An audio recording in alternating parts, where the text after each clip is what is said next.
श्रीपादराजं शरणं प्रपद्ये। सद्गुरुनाथ परमपिता परमात्मा श्री गोपाल बाबा महाराज की जय। श्रीपाद श्रीवल्लभ चरितामृत लेखमाला लेखक क्रमांक 11। संपूर्ण चरितामृतातील अत्यंत महत्वाच्या नोंदी। श्रीवल्लभांचे शरीर 12,000 वर्षांचे झाले। त्या गुफेत त्यांच्या जटा पसरल्या, त्यांच्या भुवया दाट झाल्या होत्या। त्यांच्या भुवया उचलून त्यांचे डोळे बघावे लागत असत। ते तपफल श्री चरणांनी त्या यवन बाल संन्याशाला प्रदान केले। तो बाल संन्यासी 4 वर्षांचा होता। तेव्हा श्री चरणांनी आपल्या गुप्त रूपात गुहेत तप केले होते। तो बाल संन्यासी 16 वर्षांचा होईपर्यंत 12 वर्षांचे तप पूर्ण करून म्हणाले, बाळांनो, मी सांगणारी घटना येत्या शताब्दीत होणारी आहे। ही वर्तमान घटना नाही। श्रीपाद श्रीवल्लभ हे श्री नृसिंह सरस्वती या नावाने 80 वर्षे अवतरून संन्यास धर्माचा उद्धार करण्याचे कार्य करतील। नंतर गुप्त रूपाने कर्दली वनात 300 वर्षे तपोनिष्ठेने राहतील। त्यानंतर श्री स्वामी समर्थ या नावाने अवतरून प्रज्ञापूर येथे वास्तव्य करतील। अवतार समाप्तीनंतर ते श्री शैल्य मल्लिकार्जुन लिंगात सामावतील। तू पाहिलेले यवन संन्यासी वृद्धावस्थेपर्यंत राहतील। श्रीपाद श्रीवल्लभ संपूर्ण चरितामृत अध्याय 4। श्रीपाद श्रीवल्लभ संपूर्ण चरितामृतातील तसं पाहिलं तर प्रत्येक ओढ ही तिचे 3 लँडमार्क आहे आणि काही परिच्छेद तर असे आहेत की आहा, सगळं कसं खुल्लं करून स्पष्ट चित्र दाखवल्याप्रमाणे एका परिच्छेदात 4 अवतारांचा तपशील। झिप टेक्नॉलॉजी आहे ही। एका परिच्छेदाची झिप ओपन केली की त्यातून 4 अवतार सविस्तर प्रकट होतात। आता वरील परिच्छेद पाहू। 1336 साली तमिळनाडू चिदंबरम क्षेत्रात पळणीस्वामी 1838 म्हणजे साई जन्मानंतरच्या घटना सांगत आहेत। 1758 ला स्वामी समर्थ कर्दळी वनातून प्रकट झालेले आहेत।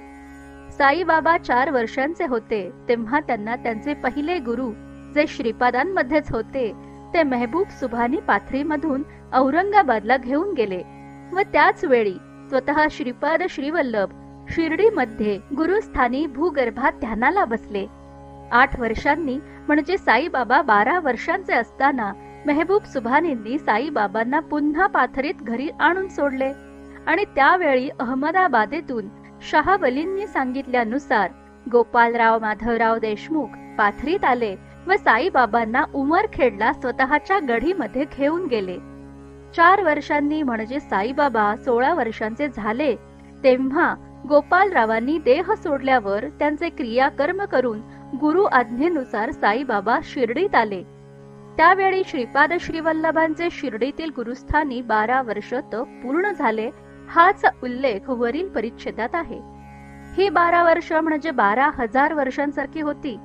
श्रीपादांनी हे तप फळ साईबाबांना दिले ते 1854 साली व श्रीपाद अक्कलकोटात स्वामी समर्थांमध्ये विलीन झाले। 1878 ला स्वामी समर्थ शरीर समाधिस्थ करून श्रीपाद 1886 पर्यंत श्री शैल्य मल्लिकार्जुन शिवलिंगात प्रविष्ट झाले व 1886 ला श्रीपाद श्रीवल्लभ पूर्णपणे साईनाथांमध्ये विलीन झाले। 1918 ला साईनाथ शरीर समाधिस्थ करून श्रीपाद 10 वर्षांच्या श्रीधर स्वामींमध्ये समाविष्ट झाले ते थेट 1973 पर्यंत व नंतर गाढ समाधीतून भानावर येत तेव्हा ते 2 बोटांनी आपला एक डोळा उघडून आसपास कोण कोण दर्शनासाठी वेटिंग मध्ये आहेत ते पाहत। कधी कधी तर बाबा सेवकांना खूण करून इशारा करत की माझा डोळा उघडा। असं हे रूप शरीर धरणे सोडणे आहे। मी श्रीपादांचा भक्त आहे म्हणून मी त्यांना सोडून इतरांना मानत नाही, हा शुद्ध मूढपणा।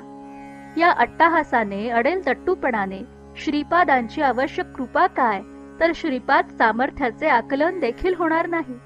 कुंदनलाल सैगल गातात ना, मन की आंखें खोल बाबा, तसं ही खुल्या मनाने मनबुद्धीची सर्व दार खिडक्या सत्ताड उघडून मनातील सगळे भेद झाडून हृदय मंदिर स्वच्छ केले की श्रीपाद रूपी सद्गुरुनाथ परमपिता परमात्मा श्री गोपाल बाबा महाराजांचं आगमन झालंच समजा। श्री गोपाल बाबांनी कधीच मोठी वक्तव्य नाही केली। एकच वाक्य असं काही बोलणार आणि शेवटी एक विशिष्ट हिंदी शब्द उच्चारणार समज म्हणजे समजून घे, म्हणजे मी तर तुला मर्म सांगितले आहे, काय ते तू समजून घे. तू तुझी बौद्धिक क्षमता वाढव. हिराचंद गोपालचंद कोठारे. दिगंबरा दिगंबरा श्रीपाद वल्लभ दिगंबरा.